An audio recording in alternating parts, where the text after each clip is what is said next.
Untuk podcast terbaik orang buta di sepanjang dunia. Oke. Karena nggak ada podcast orang buta mengenai bola nih, nggak ada. Oke. Pertama nih. Pertama ya. Pertama Dan satu-satunya di Pertama dan satu-satunya podcast bola bola terbaik di seluruh Jakarta Lembut. Halo, selamat datang di LS3 TV. Kembali di malam Jumat Kliwon. Nggak tahu Jumat apa ini. Di program Cabol, candaan bola.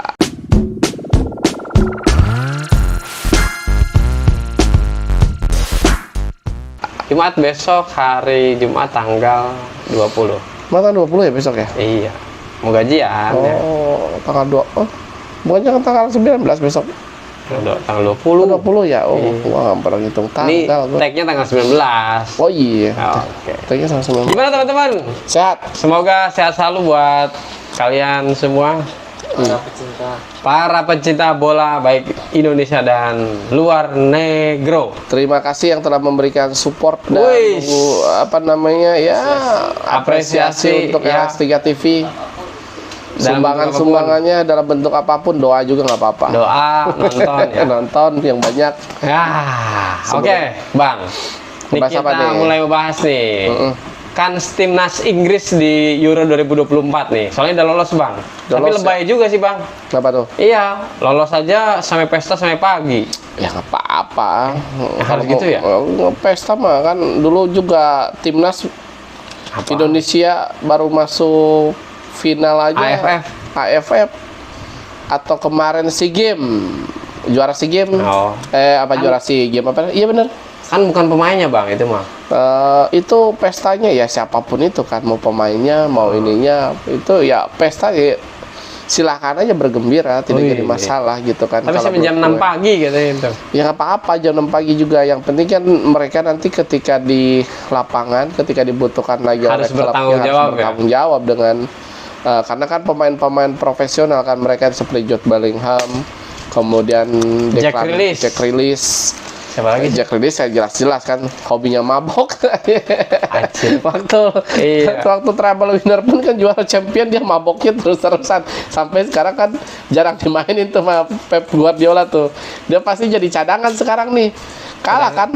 Cadangan mulu ya? Iya, sekarang dia pasti jadi cadangan. Pasti dia kalah dengan Jeremy Doku. Iya, yang sekarang itu yang baru. Kemudian pemain-pemain yang baru-baru tuh menyisihkan Jack Grealish juga. Karena memang dari attitude-nya kan, entah mungkin semenjak, yang kalau gue perhatikan semenjak di treble winner itu, kemudian mabok-mabokan sepanjang hari, akhirnya sama Pep ya mungkin nggak bisa ditoleransi lagi. Dan dia memberikan alasan bahwa ya itu mungkin yang pertama dia hobi maboknya. Nah dengan ada event, jadi sebuah alasan. jadi sebuah alasan seperti itu. Iya, kayaknya tinggal nunggu aja nih. Iya, masuk daftar jual. Iya, Jack Grealish, kemudian siapa lagi yang Kyle Walker juga kan sama gitu. Jadi kalau menurut gue ya pesta silakan aja, yang penting lu bisa profesional untuk bermain dimanapun nantinya ketika dibutuhkan di klubnya. Nah ini kan kita masih belum tahu ya untuk Inggris nanti kira-kira bermain apa, satu grup sama siapa nih, karena kan Belum keluar. masih belum selesai ya, Bang, ya. Selesai juga karena kan masih Itali nggak tahu nih lolos atau enggak. Italia ya perjuangannya harus minimal harus menang lawan Ukraina atau minimal sekali menang atau siapa satunya lagi, Malta atau siapa ya satunya lagi, gue lupa. Jadi satu seri satu menang gitu, atau satu kali menang satu kalah juga nggak apa-apa, karena head to headnya sama Ukraina dia menang gitu kan. Harusnya ya dia menang gitu, karena kalau dari head to head lawan Ukraina Italia masih menang gitu. Jadi kemungkinan lolosnya masih lumayan besar, sekitar 80%-an untuk Italia. Cuman ya itu nanti yang 20%-nya ini kalau memang tidak bisa diwaspadai ya akan menjadi masalah nih. Karena yang pertama tahun kemarin juara masa nggak lolos ya kan? Iya, karena kan kalau untuk Italia sendiri kebanyakan kalau untuk saat ini kan para pemain muda yang banyak yang dipanggil oleh Spalletti ya. Iya. Nah, yang jadi masalah di Liga Italia itu sendiri banyak klub kalau gue perhatikan kan Memainkan bapak-bapak ya. memainkan bapak-bapak, anak mudanya kan sebagai cadangan nih. Kemudian yang kedua, yang main di situ kebanyakan tuh bukan dari orang-orang Italinya sendiri, adalah dari luar, pemain-pemain yang tidak laku di Inggris, tidak laku di Spanyol. Di Italia masih laku ya. Nah, di Italia masih laku nih untuk saat ini, masih bisa memberikan kontribusi yang maksimal. Seperti Lukaku kan di Inggris nggak laku, di Spanyol nggak ada yang mau, di Jerman juga sama aja gitu kan. Jadi Inggris. Yang ya akhirnya di Italia, di Roma kan, dan di Roma bisa memberikan kontribusi yang maksimal. Nah, itu masalahnya kalau untuk Itu kayak Italia. negara mana ya Bang ya? Memainkan pemain-pemain tua dulu. Kalau sekarang sih kayaknya udah enggak ya. Nah, jadi ya negara tetangga kali. Iya. Jadi untuk Tetangga jauh, Bang. Ya, untuk apa namanya untuk Itali justru kalau jauh itu tetangga tuh makin hijau biasanya. Oh gitu ya? Iya. Kalau dekat bau tai. Kalau dekat berantem mulu sama tetangga. Oh gitu. Iya kali ya. Iya, jadi gitu. Jadi untuk Italia permasalahannya itu kalau menurut gue, jadi regenerasinya susah berkembang nih karena Nah, itu harus mendatangkan pelatih STI ya Bang. kayaknya seperti itu Italia. Iya. Karena gini, kalau kita bandingkan dengan Inggris, kalau Inggris itu banyak pemain muda, walaupun misalnya nih pemain-pemainnya kurang berkualitas atau misalnya di bawah rata-rata kualitasnya, tapi intensitas liganya tuh sangat luar biasa tinggi. Kemudian juga para pemainnya yuk ketemu dengan pemain-pemain yang hebat memang di situ gitu kan. Mana nih, masalah nggak? Nggak ya. Jadi itu menjadi para pemain ini sering ketemu dengan pemain-pemain yang hebat atau bertanding dengan pemain-pemain yang sangat luar biasa. Jadi untuk ketika di Inggris tuh. bermain di timnas meskipun masih sedikit muda dan dalam tanda kutip seperti biasa-biasa aja, pengalamannya udah dapat berarti ya. Iya, seperti contohnya misalkan kayak Bukayo Saka di Arsenal. Ini kan usianya baru 20 tahunan. Gitu kan, masih muda sekali gitu, U21, tapi menjadi salah satu tulang punggung di klubnya seperti itu. Kemudian Phil Foden juga sama, walaupun di Manchester City-nya ketika De Bruyne itu masuk, itu kan dia cadangan gitu kan, tidak menjadi pemain inti. Dia menjadi inti sekarang, ditempatkan di nomor 10 oleh si Pep karena si Kevin De Bruyne cedera gitu kan, yang jadi alasannya itu. Cuma kan di sini kita lihat nih gitu kan, jadi pemain-pemain Inggris itu walaupun cadangan, di nasionalnya kan sangat luar biasa. Misalnya yang paling penting, bek kesayangan MU, Harry Maguire. Kontribusinya apa untuk MU? Tapi di timnas dipanggil. Tapi di timnas dipanggil dan memberikan kontribusi yang maksimal. Ini sangat luar biasa gitu kan, walaupun pernah beberapa kali juga sih blunder gitu kan, waktu kemarin kualifikasi juga sempat blunder juga gitu, kualifikasi sebelumnya. Nah, tapi di sini masih dipanggil oleh Southgate ini dan memberikan kontribusi juga yang ya memang maksimal gitu, dan bisa menunjukkan sesuatu juga di lapangan.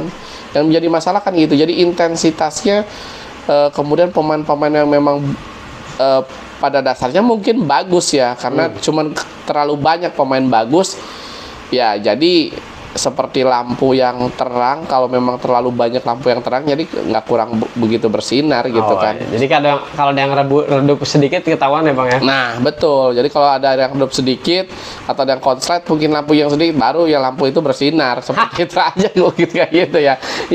Itu masalahnya perbandingan Italia sama Inggris gitu kan. Jadi gue yakin juga si Spalletti ini kan pelatih jenius ya, pelatih yang iyalah, yang bisa bawa Napoli juara, yang bawa Napoli juara setelah 33 tahun. Betul, jadi ya sangat luar biasa. Tapi kalau memang sejenius apapun lu sebagai pelatih, kalau memang keadaan para pemainnya memang kurang ya gimana lagi. Seperti kayak di mana tuh? Iya, seperti siapa ya, kasus yang sekarang kan kasus judi juga menerpa Italia juga tuh. Nah ini gue mau ngomong nih, jadi ada keterkaitan nih antara Inggris dan Italia terkait pemain timnas Italia, Sandro Tonali, yang bermain judi. Jadi nanti Sandro Tonali sama satu lagi. ya udah itu aja lah yang terkait lah ya. Apa sama Zaniolo. Iya, Zaniolo benar. Main apa? AS Roma ya? Zaniolo tuh di Galatasaray. Iya, Galatasaray dulunya AS Roma. Ya itu kan sekarang dia dari Italia dikeluarkan, terus juga terancam diputus kontrak nih karena ada kemungkinan dia 12 bulan nggak bermain. Jadi Newcastle ini Ya iyalah, Newcastle merasa nggak penting kan, Nggak, ngapain harus rugi lah kalau gue juga punya perusahaan terus harus menggaji karyawannya yang gabut ya ngapain juga gitu Gitu? kan. Iyalah. Udah nggak ada memberikan kontribusi apapun kemudian lu minta gaji yang sangat luar biasa tinggi kan buat apa gitu kan. Ya lebih baik diputus kontrak, lu cari pemain lagi di Januari, bisa cari pemain lagi yang memang lebih iya, bagus. benar. Dan yang paling untung memang Milan. Ini keputusan yang luar biasa. Milan bisa menjual. Artinya kalau kemarin masih di Milan kita nggak dapat apa-apa ya. Betul. Nah ini Milan luar biasa dengan 77. Ya, cuman dia kan nggak tahu bang. Enggak, Milan sebenarnya katanya kalau di media-media ini udah mengendus bahwa si Sandro Tonali ini suka judi ternyata. Gitu. Makanya terungkap lah gitu kenapa memang salah satu alasan si Tonali itu dijual. Ya itu salah satunya mungkin petinggi. Tapi dia nggak ngomong lah ya. Iyalah. Nggak mendahului gitu loh maksudnya loh. Iyalah. Nggak mendahului penyelidikan ya. Iya betul karena ya kebetulan juga dari Newcastle-nya kan ada yang mau klub ada yang mau ke Tonali. Gue jual aja. Gue jual aja nih dengan ini kayak misalkan gue punya radio rusak, lo pengen beli, gue jual aja gitu ya. Atau misalkan ada yang barang rare gitu ya, barang langka gitu kan. Padahal memang ya karena langka aja, cuman di dalamnya mungkin kayak mobil gitu kan, mesinnya udah nggak berfungsi, ininya nggak berfungsi. Tapi karena itu rare dan ada yang mau ya dijual dengan harga tinggi seperti itu gitu. Nah itulah Milan juga sebenarnya udah tahu karena si Tonalinya sendiri pun udah mengakui bahwa kecanduan dia terhadap judi ini dari kecil bahkan gitu kan, ini sangat luar biasa dan dia sekarang lagi berjuang untuk melepaskan ketergantungan terhadap judinya. Makanya seperti Bang Haji, judi itu harus ditinggalkan gitu. Ternyata jadi masalah ya semua ya. Iya. Enggak, maksudnya itu gini loh. Bukannya di mereka itu judi itu boleh ya? Di mana? Di negara mereka. Iya. Legal kan? Ya untuk kasino memang dilegalkan. Tapi kan ini masalahnya dengan taruhan bola yang dimana dia menjadi profesi dia di situ gitu kan. Ya sekarang bayangkan aja lu main di Newcastle, kemudian lu berjudi lah gitu, dibeli sama si mafia gitu, lu kalah aja lah lawan MU ya gitu kan. Boleh kayak gitu? Ya boleh. Kan banyak pemain. Itu kayak di mana ya? Lu nih gue bayar nih. Tapi gitu. emang iya sih. 500.000 pound atau 1 juta itu kan, tapi lu kalah ya lawan MU ya. Kasihan MU di zona. Masa di peringkat 10 gitu kan. Jadi tapi ya juga sih. Jadi lu bayangkan aja nanti kan. Oh jadi dikhawatirkan dia menjual pertandingan yang dia mainkan. Nah, itu kan kedepannya itu kan salah satu yang mengkhawatirkan karena judinya masalahnya judi bola. Mungkin dia kalau judinya hanya kasino, hiburan ya nggak apa-apa. Yang jadi masalah kan dia terendus taruhan untuk bola gitu kan. Mungkin Milan gagal jadi juara di musim lalu berkat Tonali juga kan. Belum ada yang ngomong kayak gitu bang. Iya bang. Ya, ini kan baru prediksi kita karena kan dia mengakui bahwa dia ketergantungan terhadap judi ini sudah lumayan lama. Nah sementara kan ketika dia main di Milan sering kurang perform nih kadang-kadang. Wah itu kali ya. Waduh, mungkin itu mungkin ya. Ini baru ya nggak apa-apa. Kita jauh juga ngomongin dia. Aduh, nah, iya ya. Jadi makanya Milan mungkin dari situ nih udah mengendus gitu ya, kan. Kita tunggu aja ya. Jadi kelanjutan kisahnya seperti apa ini karena apa namanya? Yang jelas dia akan sudah terbukti dan mengakui ya.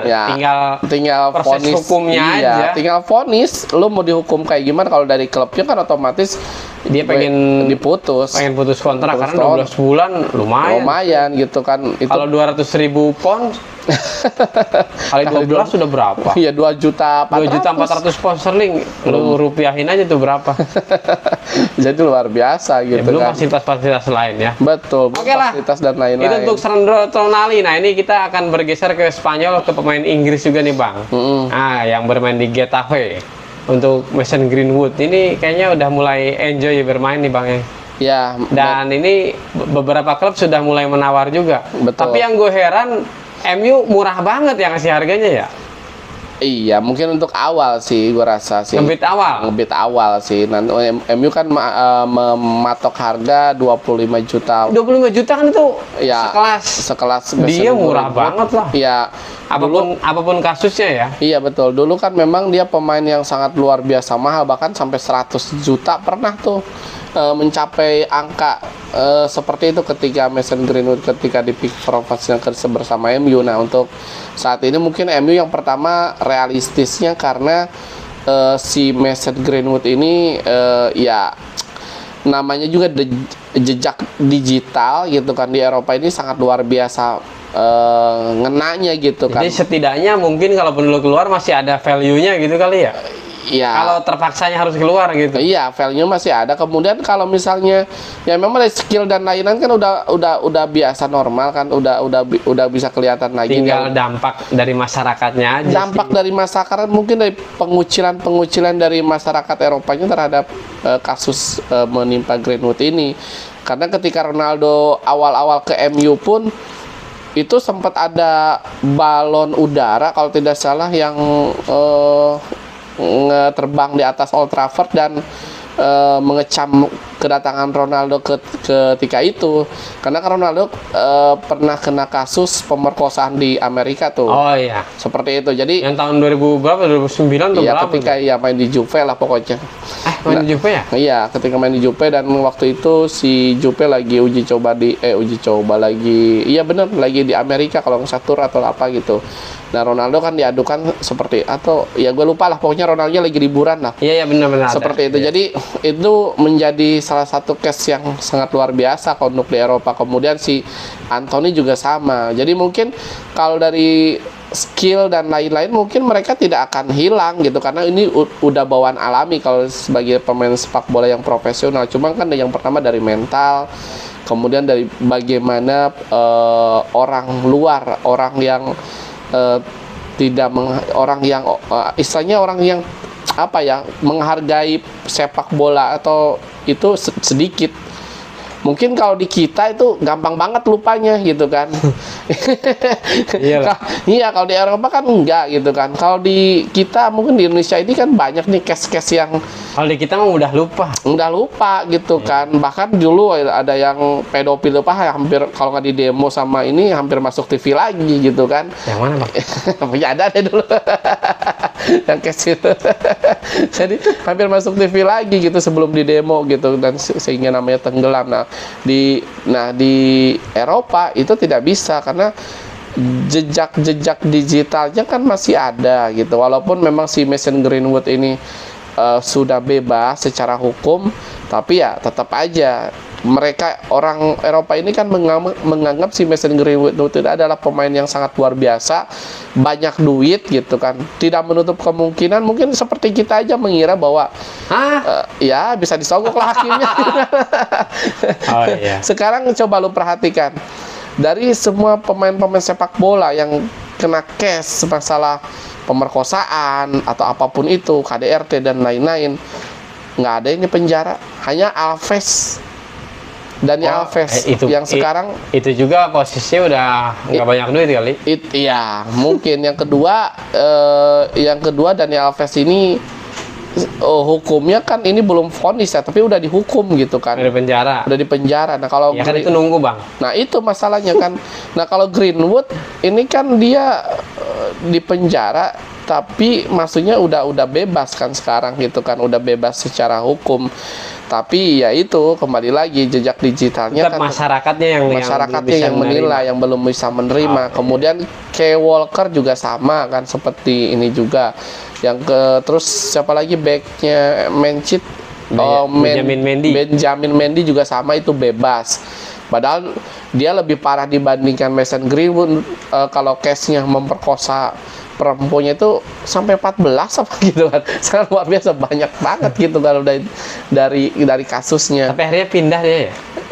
Iya karena udah diputus kontrak juga sama Man City-nya gitu kan. Jadi ya itu maksud gue, selagi-lagi kalau masalah itu tetap masyarakatnya yang bisa menerima atau enggaknya gitu. Jadi dengan penerimaan masyarakat sekitar ya otomatis mentalnya pun akan menjadi baik. Tapi kalau memang masyarakat penerimaannya kurang bagus ya tidak akan baik gitu mentalnya, seperti itu. Kita lihat aja ya. Jadi kelanjutan dari karir dari Mason Mason Greenwood ini kira-kira apakah dia akan dijual atau mungkin akhirnya MU mengorbankan segala cara untuk mengembalikan lagi, artinya dia tidak menghiraukan suara-suara dari kanan kiri ya mungkin bisa jadi juga kan. Kalau misalnya masih pemiliknya Glazer sih, kalau menurut gue sih Greenwood akan dipertahankan. Yang pertama, ini kan Sheikh Jassim tidak jadi beli kan. Nah itu betul.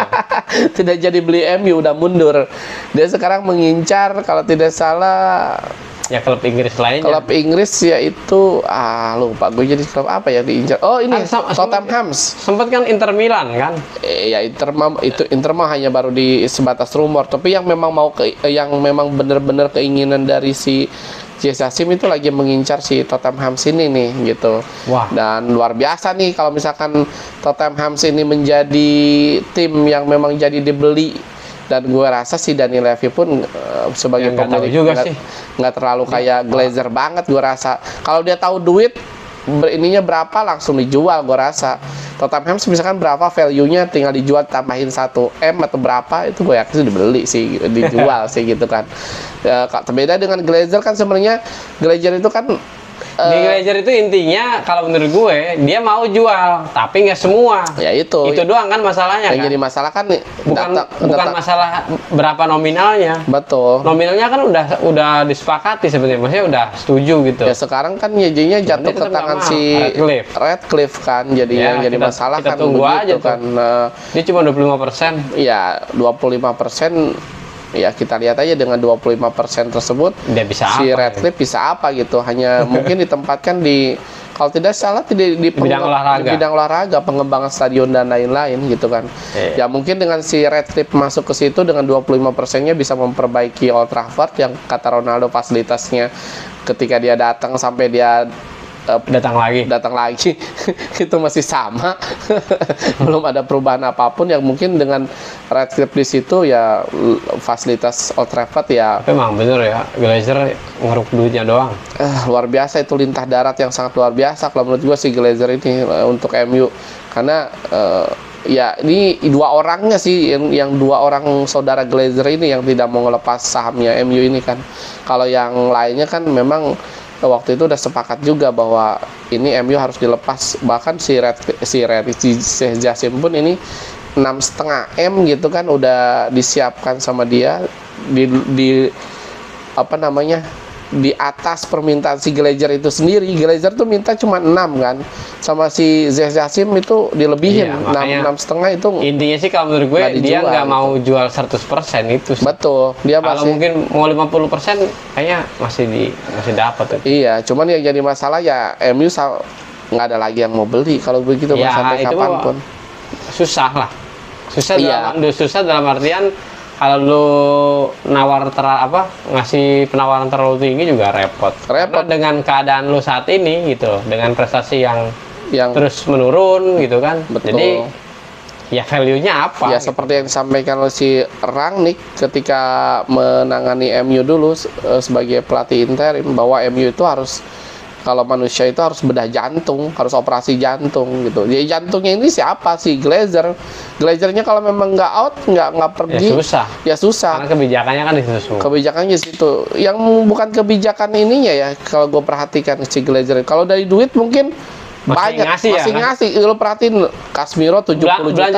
Belanjanya masih banyak lah. Kayak kemarin dikasih 100 masih tetap lebih kan? Lebih. Ini cuma yang jadi masalah gue nggak ngertinya nih di direktur teknik untuk para pemainnya kok yang ketika datang ke MU itu menjadi pada jelek-jelek. jelek-jelek para pemainnya. Hanya Casemiro yang bisa memberi untuk saat ini sama Eriksen mungkin yang memang juga gratis bang. Eriksen juga gratis, nggak maksudnya yang datang ke MU lah intinya gitu. Iya. Cuman kalau yang dibeli mahal seperti Sancho, seperti Anthony awal-awalnya doang kan langsung cetak gol, setelah itu ya mana nggak ada kontribusinya untuk MU Yang gitu lebih, kan, ya. yang lebih gitu kan.